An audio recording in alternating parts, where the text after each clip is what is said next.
All right, well, thanks for joining us, Nathaniel. I'll be taking care of this one myself unless we end up having somebody join me.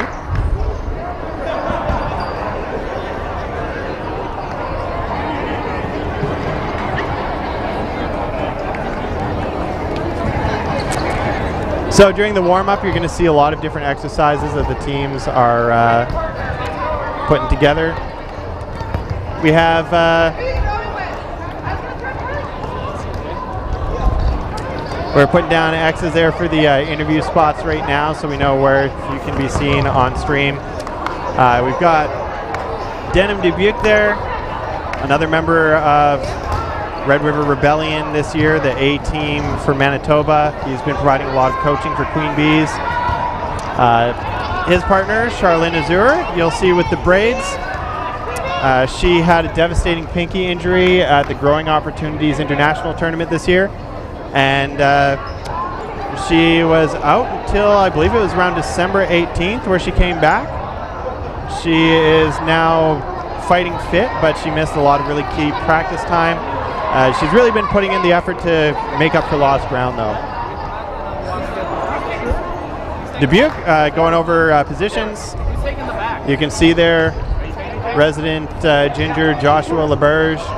He is doing the selection committee, so he is going over with everybody. All right, and they are off. Azur, a bit of a slow snap to Sander. Releasing two balls. Ashley Benham also releasing a ball. Leaving Queen Bees with a single ball. Passes it off to Katie McKenzie. McKenzie takes a shot, leaving Queen Bees with nothing, and she gets hit off of the back there. Ghosted, definitely with the ball control at this point in time. You'll hear that term tossed around a lot. Ball control means basically just maintaining control of the balls, making sure that your team has burden to throw more often, not releasing loose shots. Azur there down in the classic Dubuque position, looking ready to jump at any moment. There we go. Schellenberg, the retriever and partner of Carly Pichet, passing her the ball. Pichet taking the right guard position. You can see her testing out Ghosted there every time they look like they're going to throw. She fakes at them. Azur and Sander loaded. Talking it out. Queen Bee on the offensive, and Azur takes a shot, connects on Matthew. Pichet loaded up. Azur gets the ball too. Benham calls the shot. Azur not making the shot, goes wide. Benham takes a shot at Nash. Nash, who wasn't looking at the time. Nash loaded up again, Ghosted there with 5 balls in hand. Just Azur playing money ball in the center.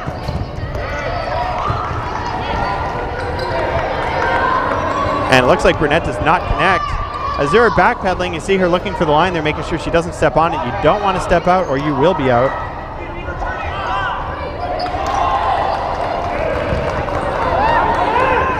And looks like there's Benham gets knocked out. Leaving Azur there.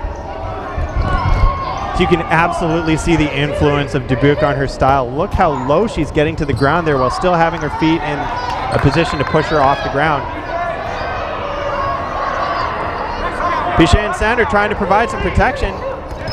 Sander with a nice block.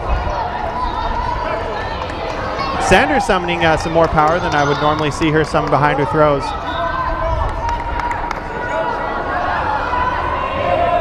Pichet and Sander lining up, waiting to take the counter. Oh, and a nice hit from Pichet on the side there of Hamzik.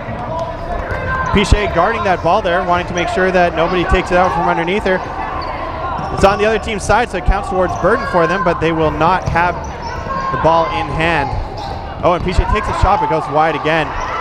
Burnett there collecting, passing a ball off to Nash, but not throwing it, just handing it off. Ghosted really had this round in terms of ball control, but it looks like they've given it up. If Queen Bees can tighten up their play a little bit, I do believe they'll be able to close off this point. Now, I'm not sure if something's wrong with Azur's arm today, but she seems to not be using her wrist in her throw. You think it might be something long-term? I mean, she just recently made a comeback. Well, she just came back from a pinky injury. You can see her pinky taped up with a buddy finger. But see, okay, that throw was much better. Maybe she's just shaking off some rust. Yeah, it could be. Yeah. She also might be trying a sidearm throw. Yes. Yeah. And there we go. Gets a nice connected. Sidearm throws are, they can be real tough because if you release a little bit too early or a little too late, it goes wide. Whereas with an overhand throw, your throw might be a little too high or a little too low, but at least you're on target, right? For somebody who throws sidearm, yeah, I definitely understand that. Accuracy is one big thing you got to work on if you want to try and perfect that. Sidearm throws, it's the sort of thing where you just have to do it 1,000 times. I'm not exaggerating. Go to a gym, just bounce the ball against the wall, looking at a specific target. Shesterniak doing the opening rush there. Her and Tran kind of jostling for the number 2 spot. Now, if you ever hear us talking about a position, Thompson gets clipped on the leg. We count from the left. 1, 2, 3, 4, 5, 6. Yeah. So sorry, actually, she would have been in the number 5 spot there. So if you're looking at Queen Bees right now, crowd favorite Emily Clark, who was just knocked out there in playing right guard for Queen Bees. She would be in the number 1 position. So right now, Carly Pichet would be in number 1 if you're calling a target. Benham taking a shot. Oh, and Shesterniak connecting on Pichet. Tran taking another shot. Ghosted a little looser than they were last round. And when you were mentioning the counting, would you say it's a good technique for a team, as long as they communicate that, especially a team that's vocal, to maybe switch it up just to throw the other team off their game? Could definitely be beneficial as long as everybody's on the same page, right? And Benham getting knocked out by Tran.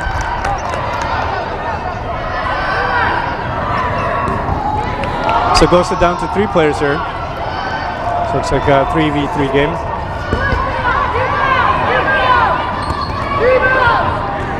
Am I missing something, or does Queen Bee not have their numbers visible on the front of their jersey? They don't, no.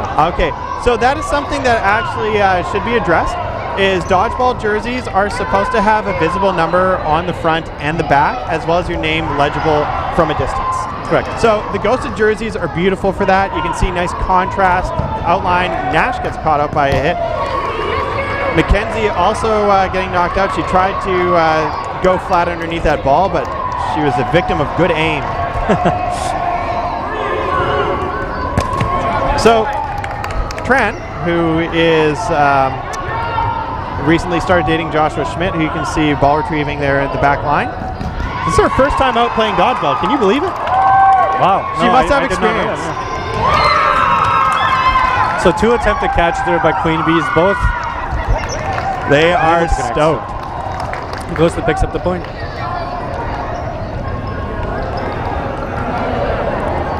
Alrighty. So somebody asked if number 16 on Queen Bees has picked up any dodgeball specific training.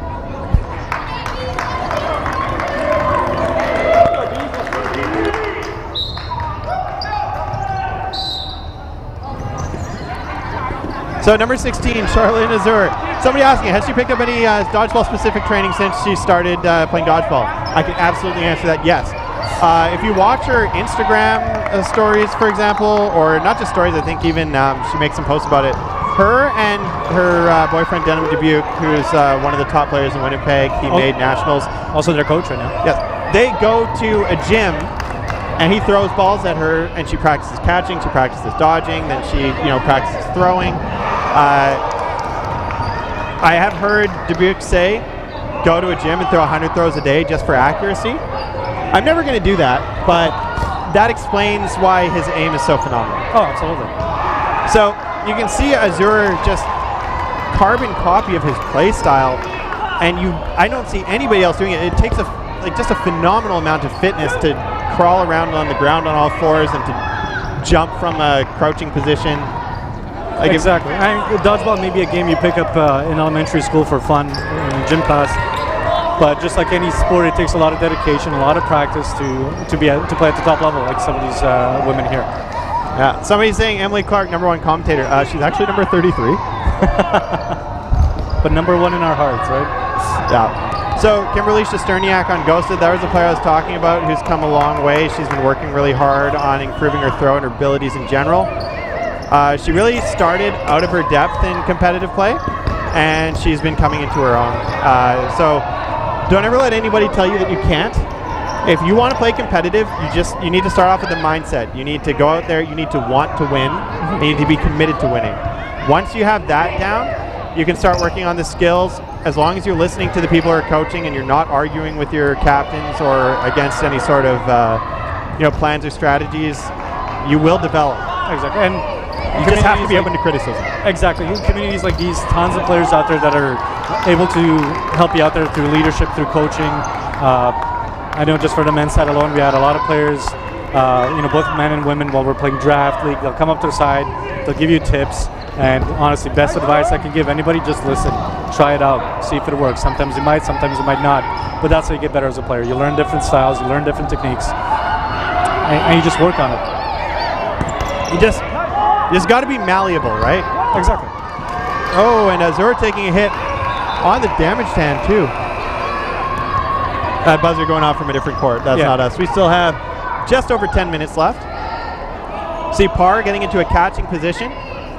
When players go on their knees, it's so that precisely what happened to Sander and Piché doesn't happen, right? You're pulling your shins out of the equation. You're creating only a catching pocket, giving yourself the best odds of catching rather than being hit. Exactly. Catching is never the best choice, but sometimes it's your only choice. Exactly. Like, you lose that mobility, but I mean, the intent is clear. You want to try and get some of your team back in there. And if you look like you're ready to catch somebody, you can make them think twice about throwing. Nice single ball block from Benjamin. Thompson with a nice throw as well. You can see Ghosted almost going to pendulum, but Benjamin is just a little too far forward for that. What they really should do when they have two balls in hand is the player who's directly across from this solo player should back up all the way, so that if they want to take a shot, they have to come closer, like this. Exactly. Benjamin, though, takes a shot while Parr is on the offensive. And then you have somebody creep up from the side so that you can catch them from the side or while they're backpedaling. Parr takes another shot, connects there on Burnett. Parr just happened to be the anchor for her team today. Anchor is a term that you'll hear batted around now and then for a player who's very survivable, but who can bring around back from 1 versus 6. Exactly. Or from whatever you're against at the end. You just saw the defensive position she took. She did not go quite on her knee pads, but she's low on her feet, getting very, very small, but so she can spring back into a counterattack when need be.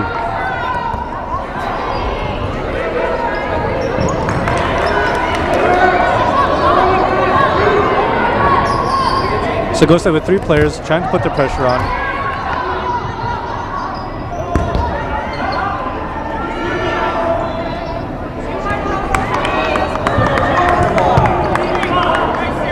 Coming up to the line, and Parr finally gets knocked out, but she took down a number of players before she did so. Absolutely, yeah. Pulling last trade on Benjamin there too. You definitely say pulling more than her weight there, because realistically in a game of dodgeball, you only need to hit out one player to have pulled your weight. Yeah. Well, I said if you hit 3 players, you don't need to do anything else that round. Exactly. Sometimes you do, but it's unfortunate when you're the last person, right? It's all or nothing sometimes. So here's a question from Sultanis. Is a hit player not out until the ball they're hit with goes out of play? Almost. They're not dead until that ball dies. So if a ball hits you and it goes up into the air, then you are not out until that ball dies, because it can still be caught and it can still hit another player. Exactly. So as you saw that double hit there, that it hit 2 players before the ball hit the ground. Once that ball hit the ground, both players were dead. Nash there trying to protect Thompson, finally passing the ball off once it's safe, which is what you need to do, right? Exactly. After your guard releases, one of the players on the inside, if they have a ball, needs to go into that lane, cut off any offensive plays from the other team, and they need to continue that pressure until it's safe to pass the ball off. You never want to be passing the ball off while backpedaling unless the other team seems to be kind of disorganized. You always want to have your head up looking forward, right? You got to trust your shaggers to get the ball to you. Yeah, so Baker there took a cross court.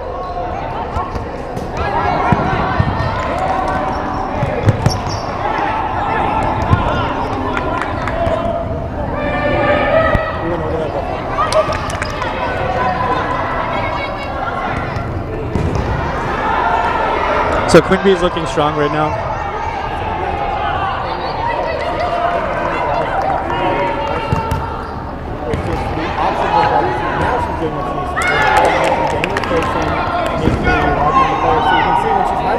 Ball. Baker, who's in the left guard position, is in a position where she's comfortable to take those counters. Should have taken that counter, exactly. And you also gotta you gotta look at that technique, the throwing technique. You fake as if you're about to throw. Otherwise, your opponent will just see right through that. You know, they're not gonna really react. They're gonna pay as much attention to you.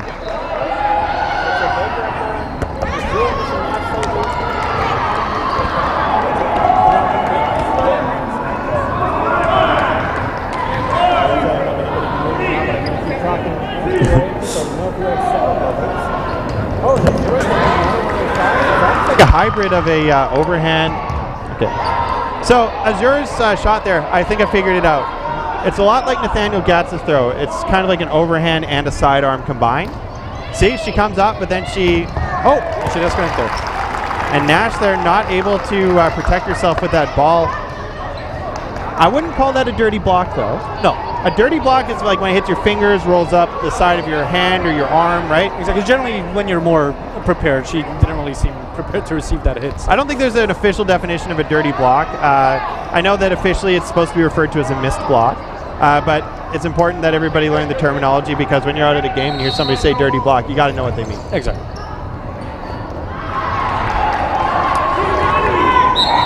All right, and Piche and Azur take it, and Azur snaps it to Sander. Sander takes a shot, and it looks like Benham connects on Benjamin. Chantal Benjamin, I would say definitely one of the most threatening players on Ghosted, if not the most threatening. So getting her out early will be advantageous, but that comes with a risk. Absolutely. If Ghosted makes a catch, that can reinvigorate their team now that they have a strong player back. Exactly. So, you never really think about that as much. You want to get the strongest player out, but that is I don't know if you even want to call it an advantage of, being the first out, you're the first back in. Right. So we have Thompson up there looking for the play. Thompson, again, defending, not something you should be doing as a guard. Magosa definitely pushing the lineup there on that offense. Everybody with the ball. Hanzik communicating to Burnett. Oh, and so as you can see, Thompson got hit there, leaving herself exposed, which is the type of counter you want to take as soon as you have that throwing motion go out. So that's one of the reasons you get the fakes in, right? Is you want to try and throw off the other team's timing. If you can lock down even a single player without releasing a ball, you're getting an advantageous situation there. All right, Azur loaded up. Piche calling out to Benham and Baker. Azur coming from behind. See, Azur now should be cutting off that lane, but instead gets aggressive. It pays off this time. I noticed she's been aiming fairly high on some throws, which, if you're not convinced that the other team will catch you, aiming for center of mass is always a good idea. Yeah. You're always most likely to get the most hits. Now, the moment the other team has catching ability you're concerned about, you got to start aiming lower or higher. Exactly. It is very difficult to block at neck level and above, especially if you're in a mode where you're retreating, right? It's not a natural position. Unfortunately, nobody really likes that shot. It's not something we tried to do. So I think Ghosted should be very pleased with their performance as of right now. They are 2-2 with Queen Bee. I know that they've been struggling a bit in this tournament so far, but I would say as of right now, they seem to be gelling.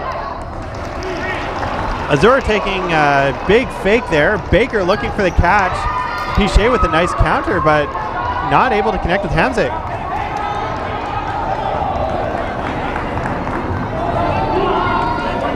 Scoreboard says 2-2 from where I'm looking. Unless I'm missing something. I believe it was 2-2 as well. That's from what I can see. Oh, I see what happened. Ben Johnson just guessing who's going to take it, and that's what the score is going to be. That makes sense. Let's be more specific in chat, Ben. Ben Johnson.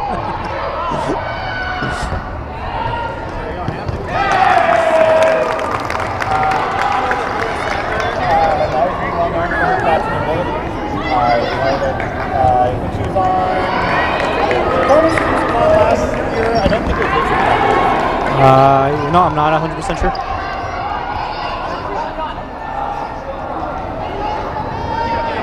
Regardless, she's doing what she's going for.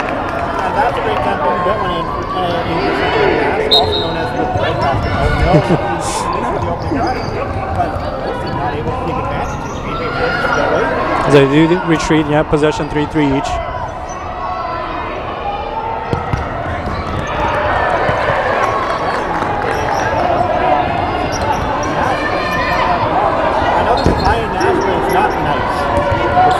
Nash.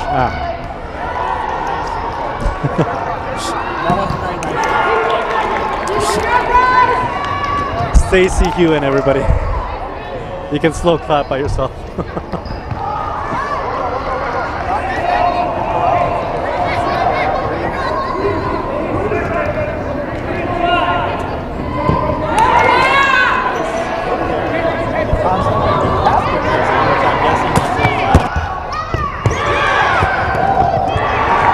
I believe I'm being aimed for here.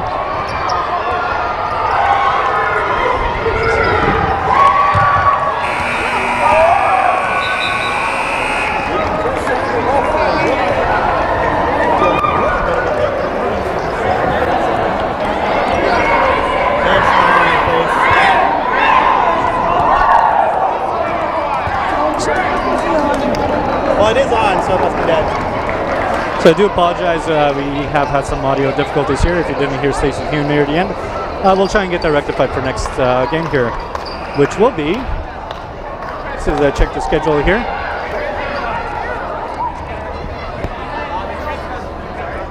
So we'll have, so that was Queen Bees versus Ghosted. We have Chaos versus Freezer Burned. Chaos versus Freezer Burned. Coming up shortly. Stay tuned.